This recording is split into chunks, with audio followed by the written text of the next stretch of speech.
বিশ্বের বড় বড় নেতাদের যেমন অসংখ্য ভক্ত আছে, তেমনি তাদের আছে প্রাণঘাতী শত্রুও। আমেরিকার সাবেক প্রেসিডেন্ট ডোনাল্ড ট্রাম্প পর্যন্ত একাধিকবার হত্যার হুমকির মুখে পড়েছিলেন। তবে ভ্লাদিমির পুতিনের নাম এই তালিকায় একেবারে শীর্ষে। কিন্তু অবিশ্বাস্য হলেও সত্যি, ভ্লাদিমির পুতিনকে অন্তত 43 বার হত্যার চেষ্টা করা হয়েছে।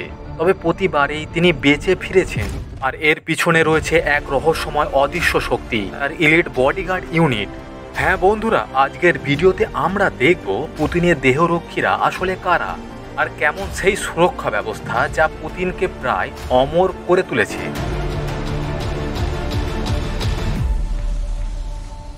এফএসও পুতিনের অদৃশ্য ঢাল। পুতিনকে যারা রক্ষা করেন তারা রাশিয়ার ফেডারেল প্রোটেকটিভ সার্ভিস বা এফএসও এর সদস্য।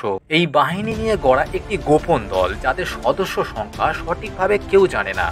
ধারণা করা হয় অন্তত 5000-এরও বেশি সদস্য রয়েছে এই বাহিনীতে। কিন্তু শুধু সদস্য হলেই তো হবে না, এই দলে সুযোগ পাওয়া মানে জীবন মৃত্যুর পরীক্ষায় উত্তীর্ণ হওয়া। সাইবেরিয়ায় বরফ ঢাকা জঙ্গলে খালি গায়ে লড়াই, প্রচণ্ড গরমে ঘন্টার পর ঘন্টা ভারী অস্ত্র নিয়ে টহল, জুডো, সাম্বো সহ কঠিনতম মার্শাল আর্টে দক্ষতা সবই তাদের প্রশিক্ষণের অংশ। যখন পুতিন জনসমক্ষে আসেন, তখন তার চারিপাশে দেহরক্ষীরা তৈরি করে ডায়মন্ড ফরমেশন। সামনে একজন, পিছনে একজন, আর দুই পাশে দুইজন। তাদের চোখ 360 ডিগ্রিতে প্রতিটি নড়াচড়াকে পর্যবেক্ষণ করে। তাদের হাতে থাকে দেখতে এক সাধারণ ব্রিফকেস, কিন্তু আসলে সেটা ভাঁজ করা বুলেট প্রুফ ঢাল। আক্রমণের সামান্য আভাস পেলে চোখের পলকে সেটি খুলে পুতিনকে আড়াল করা যায়। যেমন ডোনাল্ড ট্রাম্পকে রক্ষার জন্য মার্কিন সিক্রেট সার্ভিস সবসময় মানব ঢাল তৈরি করে রাখে। তবে পুতিনের অবস্থা আরও এক ধাপ এগিয়ে। খাবার থেকে ডিএনএ সবই নজরদারিতে থাকে। পুতিনের খাবার, পানি, এমনকি 1 কাপ কফিও পরিবেশনের আগে 3 বার পরীক্ষা করা হয়। শুধু তাই নয়, বিদেশ সফরে গেলে এমনকি তার ব্যবহৃত টয়লেট পর্যন্ত বিশেষ সুটকেসে ভরে রাশিয়ায় ফিরিয়ে আনা হয়, কারণ যাতে কেউ তার ডিএনএ সংগ্রহ করে স্বাস্থ্যের গোপন তথ্য জানতে না পারে।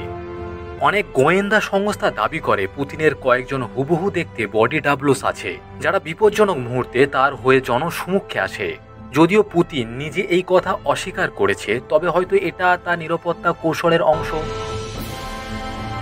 পুতিনের গাড়ি অ্যারোস সিনার, যেটিকে বলা হয় মিনি ট্যাঙ্ক, এটি শুধু বুলেট প্রুফ নয়, বোমা আর রাসায়নিক হামলা প্রতিরোধ করতে সক্ষম।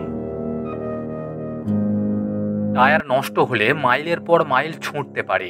দরজা এত ভারী যে কয়েকজন মিলে খুলতে হয়।